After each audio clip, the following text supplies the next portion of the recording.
Електрани на Македонија, компанијата за производство на струја, конечно испрати понуда на тендерот на Евана Хоум. За домаќинствата, државната ЕСМ струјата ќе ја продава по 41 евро за мегават час, што е за 13,6% повеќе од сегашната цена, велат од Евана Хоум. АДСМ како и неповолен понудувач ќе ги покрие вкупните планирани потребни количини на електрична енергија за корисниците кои се снабдувани од страна на универзалниот снабдувач за првата половина од 2022 година.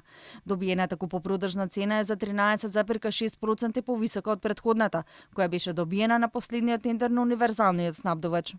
Инаку цената на струјата од ДСМ учествува во крајната цена со на 40%. Во формирањето на конечната цена влегуваат и трошоците на електродистрибуција, фирма ќерка на Евана Македонија, потоа националниот оператор на пазарот на струја на МЕПСО, како и цената на струјата од обновливите извори на енергија. Според планот за производство, сите 100% ЕСМ ќе ги обезбеди од домашните електрани, што значи дека нема да има увоз на струја. Неофицијално веќе е договорено укинување и на дневната тарифа на струјата, додека пак ноќната тарифа и во неделите останува на сила. За колку точно ќе поскапи струјата, последниот збор ќе го има регулаторната комисија за енергетика во наредните 2 недели, која исто така треба да ги пресмета и загубите на енергетските компании.